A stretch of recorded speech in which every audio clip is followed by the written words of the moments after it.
Alright guys, hey, welcome to my home office. Anyways, I want to say thank you guys very much for being here. My name is David Boozer, and right now what we're going to do is we're just going to talk a little bit about online blogging success. To tell you the truth, I never thought that blogging would be so important eventually. I knew I had kind of an inkling of an idea, but and that's kind of what drove me in that direction to do that. But as we look today at the search engines and how they rank things, and getting good ranking is actually great because search still, receives 82% of the purchasing power and the subscribing power. So the thing is that when blogging and videos, really kind of hog up the search engines, doesn't matter if it's Bing, doesn't matter if it's Google or Yahoo, it doesn't matter. Most of these are websites and blogs, or a combination of both, like WordPress and Joomla, or Blogger, and we see how important that it really, really is. Now, here's the thing though, there's lots of facts and lots of fiction out here about blogging and success with blogging, and everybody has their own opinions. And the thing that I'm trying to share with you today, I guess, would be that what has worked for myself, and many of those that I've taught, mentored, and coached. Basically it was just getting out there and first getting past the fear that you're a horrible writer. You don't have to be a prolific writer here, have some master's degree in English and composition.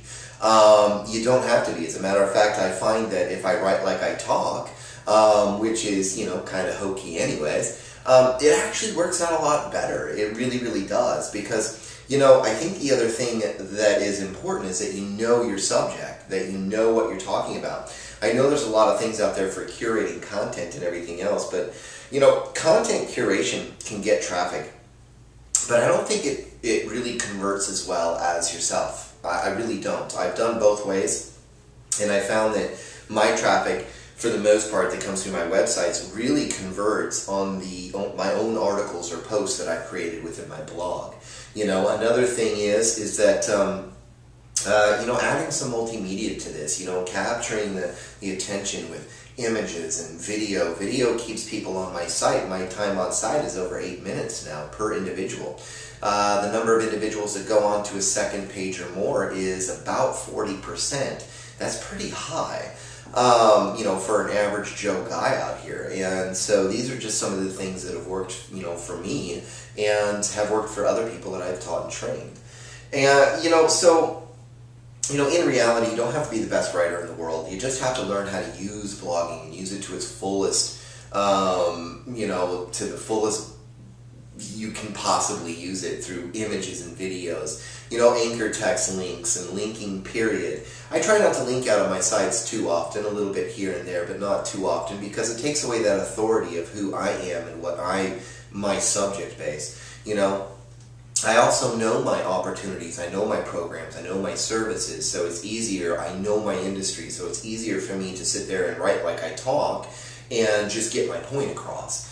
I'll end up using things like what they call latent semantic indexing, or whatever you want to call it, LSI keywords, or niche specific words. So if I'm talking about dogs, I mention puppies and canines and all this goofy stuff. If I'm talking about blogging, I'm talking about creating content, writing articles, writing posts. These are synonyms to blogging. These are similar words. So you end up using those naturally because you know what you're talking about. The other thing I think is just forming some good habits. In reality, in my training system, I tell people, you should write at least 500 words or more. In reality, it usually takes around 350 to 450 for Google to sit there and actually consider it and index it and everything else. I say 500 to 550 just on average, just to stay safe and good and be informative. Because the thing is what you're trying to do here with blogging as well, to be successful at blogging, is to inform. And that's what we're trying to do. And how do you inform somebody with 350 words?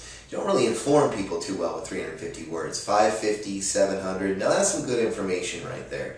You know, not everybody's going to read your content, is true. That's why I put videos on there and images and infographics from time to time and things that really are just kind of fun to look at and interesting to watch, and people can, you know, I create my content in a scannable manner, bullet points, numbered points, and things like that. There's calls to action within the content, links, anchor text links to landing pages and whatnot. But, you know, that's just the simple habits. The other habits is that I continually create good, fresh, relevant content. You know, some people will come to me and say, well, I don't know what to write about. It's like, well, if you think about it, there's all kinds of different things to write about in your industry. I don't care what your industry is. I really don't. There's tons of different things if you just think outside of the box. You know, we have people out here. I've helped train people doing real estate, doing things like outdoor, you know, cooking wear. I mean, you can start talking about recipes there. You can actually go out on a hunt or fishing or whatever and use some of that stuff. You know, got people doing just all kinds of nifty, cool stuff. And at first, you know, I'm telling you, it's for a beginner out here. It's you know, you're not going to get anywhere on mini blogs. I know that's taught a lot out there by some of these gurus. As a matter of fact, the gurus, it's funny when they start teaching you all of this content creation stuff, they try to get you to buy spinners, they try to get you to do this and automate it and automate it and automate it. And the thing is that all that does is hurt you in the end because you end up losing everything. The best thing to do is, and the best habit is to create fresh, relevant content yourself and just sit down and do the work. It's really not, it's not like you're digging dishes for minimum wage here. You know, you're building up an empire of information that eventually creates a financial empire for yourself. That's what it did here. That's what it's done for many people I've taught and coached over the years, and it's worked. Simply put, it's worked. Blogging has been one of those perfect little platforms and strategies. So, anyways, let's cut this off now. I don't want to bore you to death. Get out there and try it out. You know, another thing, if you're here on this video, in the description box, you can get a link to my website. Go in there. There's a whole free training on all kinds of different platforms and strategies to use online. If you're here on the website, you need a Blogger Pro, just click on up there where it says get the free video and watch the free video. Just watch it real quick. Take a gander. Get on in there, get the free training. It's going to really help you out. It goes, I mean, it's from the basics, guys. I give out more here than I think anybody else online. Anyways, I want to say thank you guys very much again, and no matter what, God bless.